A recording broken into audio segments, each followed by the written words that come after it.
இப்ப நீங்க கேட்கலாம், முக்கியமான முடிவுகள் என்ன எடுப்பாங்க? ஆர்டிகல் 307 விட முக்கியமா எடுக்க போறாங்களா? இல்ல ராமர் கோவில் கட்டுறதை விட இன்னும் முக்கியமா எடுக்க போறாரா?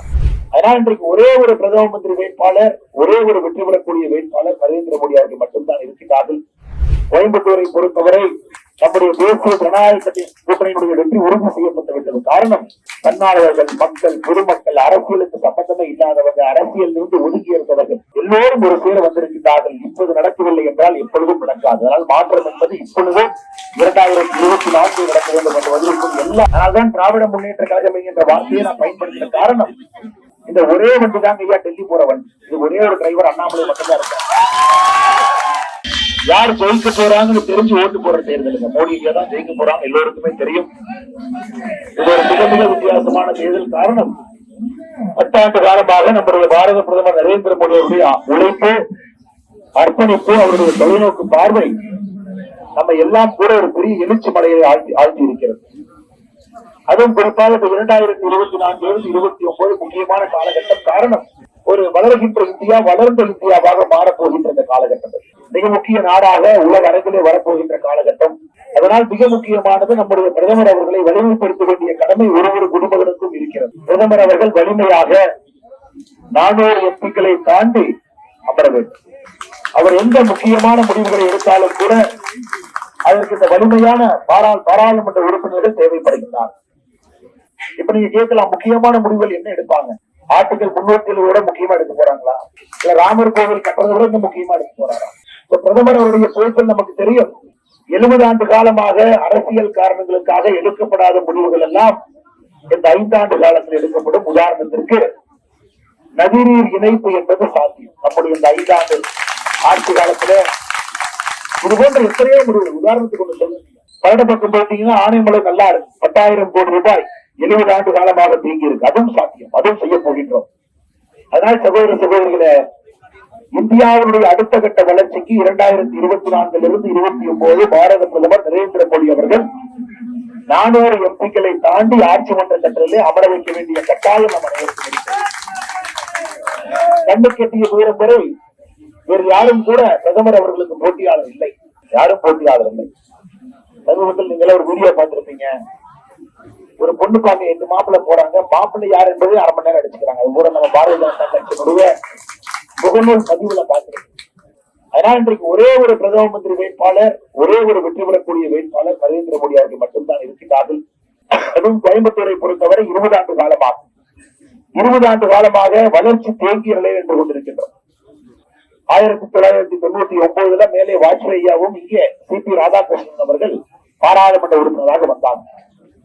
அதன் பிறகு 2014 அற்புதமான ஆட்சி அமைந்தும் கூட கீழே இருக்கக்கூடிய பாராளுமன்ற உறுப்பினர்களுக்கு ஒரு தொலைநோக்கு பார்வை இல்லாத காரணத்தினால எப்படி நம்முடைய பிரதமர் அவர்களை முழுமையாக பயன்படுத்திக் கொள்ள வேண்டும் என்கின்ற ஒரு எண்ணம் இல்லாத காரணத்தினால், அதுவும் குறிப்பாக கடந்த 5 ஆண்டுகளாக கம்யூனிஸ்ட் கட்சியை சார்ந்த நண்பர் ஒருவர் எம்பியாக இருந்த காரணத்தினால் கோயம்புத்தூருடைய வளர்ச்சி முன்னாடி போறதுக்கு பதிலாக பின்னாடி போக ஆரம்பிச்சிருக்கு. அதையெல்லாம் செயல்படுத்துவதற்கான ஒரு வாய்ப்பு இந்த 5 ஆண்டு காலம். அதை முழுமையாக செயல்படுத்த வேண்டும், திட்டங்களை கொண்டு வர வேண்டும், தேங்கி நிற்கக்கூடிய திட்டங்களை எல்லாம் அமல்படுத்த வேண்டும், செயல்படுத்த வேண்டும். அது விமான நிலையத்திலிருந்து, ரயில்வே நிலையத்திலிருந்து, மேம்பாலத்திலிருந்து, உள்கட்டணத்திலிருந்து கோயம்புத்தூர் ஸ்மார்ட் சிட்டி 1400 கோடி ரூபாய் ஒதுக்கப்பட்டிருக்கிறது.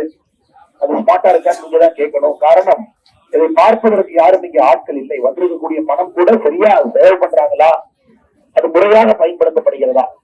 ஆனா இந்த முறை நமக்கு ஒரு வாய்ப்பு. உங்கள் வீட்டு பிள்ளை, உங்கள் தம்பி அண்ணாமலை இந்த தேர்தலிலே நம்முடைய பாரதிய ஜனதா கட்சி சார்பாக வேட்பாளராக நிற்கின்ற காரணத்தினால் உங்களுடைய அன்பையும் ஆதரவையும் நாங்கள் கோருகின்றோம். 2 விஷயத்திற்காக. ஒன்று, உங்களுக்கு சேவை செய்ய வேண்டும், அடிப்படை பிரச்சனைகள் எல்லாம் தீர்வு கொடுக்க வேண்டும், கோயம்புத்தூர் அடுத்த கட்ட வளர்ச்சி பாதையில எடுத்துச் செல்ல வேண்டும். 2வது, பாரத பிரதமர் நரேந்திர மோடி அவருடைய கண்களாக கோயம்புத்தூருக்கு ஒரு மனிதர் இருக்க வேண்டும். திட்டங்கள் சரியாக வருகிறதா, புதிய திட்டங்கள் வேண்டுமா, இன்னும் நிதி வேண்டுமா, அடுத்த கட்டம் கோயம்புத்தூர் செல்வதற்கு என்னவெல்லாம் செய்ய வேண்டுமோ அதையெல்லாம் செய்வதற்காகத்தான் உங்கள் முன்னால் அன்று கொண்டிருக்கின்றேன். பெரிய எண்ணிக்கையில, எழுச்சியில எல்லா இடத்திலும் கூட மக்கள் அவர்கள் வேட்பாளராக எல்லா இடத்திலும் கூட வாக்கு சேகரித்துக் கொண்டிருக்கின்றார். நேற்று முழுவதுமே பல்லடத்துல இருந்தோம். கிட்டத்தட்ட 10 மணிக்கு மேல நாம் நம்முடைய மைக் ஆஃப் பண்ணிட்டு மறுபடியும் 1.5 மணி நேரம் களத்தில் இருக்க வேண்டிய அந்த அளவுக்கு மக்களுடைய எழுச்சி. கோயம்புத்தூரை பொறுத்தவரை நம்முடைய தேசிய ஜனநாயக கூட்டணியினுடைய வெற்றி உறுதி செய்யப்பட்டு விட்டது. காரணம், தன்னார்வலர்கள், மக்கள், பொதுமக்கள், அரசியலுக்கு சம்பந்தமே இல்லாதவர்கள், அரசியலிருந்து ஒதுக்கி இருந்தவர்கள் எல்லோரும் ஒரு சேர வந்திருக்கிறார்கள். இப்போது நடக்கவில்லை என்றால் எப்பொழுதும் நடக்காது. அதனால் மாற்றம் என்பது இப்பொழுது 2024 நடக்க வேண்டும் என்று வந்திருக்கும் எல்லா அன்பு சட்டங்களுக்கு, பெரியவர்களுக்கு, தாய்மார்களுக்கு நன்றி இழந்த வாழ்த்துக்களை, வணக்கங்களை தெரிவித்து மறந்து விடாதீர்கள். ஏப்ரல் 19ஆம் தேதி நமக்கு இன்னும் 16 நாட்கள் மட்டும்தான் பிரச்சாரத்துக்கு இருக்கு. ஐயா ஒரே நிமிஷம் வாங்கிக்கிறது. ஆனால் ஒரு வீட்டிற்கும் கூட செல்ல வேண்டிய கடமை நமக்கு இருக்கு. எல்லா இடத்துக்கும் நீங்கள் செல்ல வேண்டும், மக்களை சந்திக்க வேண்டும், மோடி அவர்களுக்கு வாக்கு சேகரிக்க வேண்டும், தாமரை சின்னத்திற்கு மக்களை வாக்களிக்க வேண்டும் என்கின்ற வேண்டுகோளை வைக்க வேண்டும். நிச்சயமாக நீங்கள் அதை செய்வீர்கள் என்கின்ற நம்பிக்கை. ஐயா அந்த 16 நாள்ல திமுக காரங்களை, திமுக அரசை 33 மாத காலமாக நான் பேசாத பேச்சு இல்லை. அதனால இந்த 16 நாள் நான் பேசினா அவங்க மாறப்போறது கிடையாது. அதனால்தான் திராவிட முன்னேற்ற கழகம் என்கின்ற வார்த்தையை நான் பயன்படுத்தின காரணம், இந்த ஒரே வண்டி தாங்க ஐயா டெல்லி போற வண்டி. இது ஒரே ஒரு டிரைவர் அண்ணாமலை மட்டும்தான் இருக்காங்க. மிச்சவங்க எல்லாம் ஒரு வண்டி பாத்தீங்கன்னா திருப்பூருக்கு போற நீங்க திருப்பிட்டு இருக்கிறாங்க, இன்னொரு வண்டி கரூருக்கு போற திருப்பிட்டு இருக்கிறாங்க. ஆனா இந்த தேர்தல் 2024 தேசிய தேர்தல்.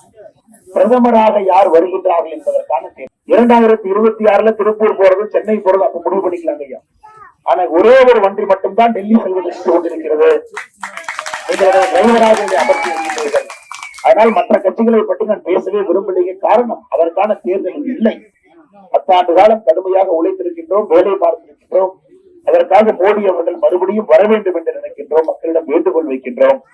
மோடி அவர்கள் வந்தால் நிச்சயமாக வளர்ந்த இந்தியாவை நம்முடைய சமகாலத்திலே நாம் பார்க்க போகின்றோம். நம் கண்முன்னால் அது நடக்கத்தான் போகிறது. வந்திருக்கூடிய எல்லா நண்பர்களுக்கும் காலையிலே வணக்கத்தை தெரிவித்து முருகபெருமானுடைய மருதுமலை முருகபெருமானுடைய அருளோடு இருந்து ஆரம்பிக்கின்றோம். நம்முடைய கூட்டணி கட்சி தலைவர்கள் எல்லாம் இங்க இருக்கிறாங்க. அம்மா மக்கள் முன்னேற்ற கழகத்தினுடைய மாவட்ட செயலாளராக அப்பாதுரை அவர்கள் மோடி நின்று கொண்டிருக்கிறார்கள். தமிழ் மாநில காங்கிரசினுடைய அன்பு சகோதரர்கள் நின்று கொண்டிருக்கிறார்கள். நம்முடைய பாரதிய ஜனதா கட்சியினுடைய மூத்த தலைவர்கள் எல்லோரும் இருக்கிறார்கள். குறிப்பாக மாவட்ட தலைவர் ரமேஷ் அவர்கள். இது உங்களுக்கு தெரியும், ரொம்ப வருத்தமான செய்தி. குறிப்பாக தமிழகத்துல திராவிட முன்னேற்ற கழகத்தினுடைய ஆட்சி வந்த பிறகு இந்த 3 ஆண்டுகள்ல இந்த குப்பையை சரியான முறையில சுத்திகரிப்பு செய்து அந்த ஊரை நீட்டாக கிளீனாக வைத்திருப்பதுல ஒரு இடமாக கீழே போய் கொண்டிருக்கின்ற. உதாரணத்துக்கு சென்னை பாருங்க, 45, 46வது இடத்துல இருந்து சென்னை இன்னைக்கு 199 இடத்துல போய் நிற்கிறது. திடக்கழிவு மேலாண்மை என்பதை நம்முடைய ஆட்சியாளர்கள் மறந்து விட்டார்கள். அதை பற்றி அவங்களுக்கு அக்கறை இல்லை. அதனால்தான் நகரங்கள் எல்லாம் இன்று குப்பை மேடுகளாக மாறிக்கொண்டிருக்கிறது.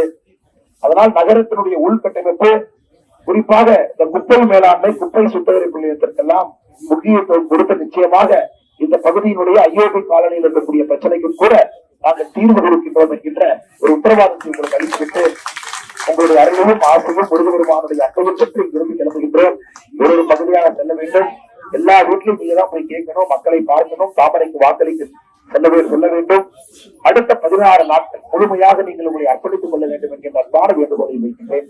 நன்றி, வணக்கம். பாரத அன்னையின் புகழ் ஓங்குக.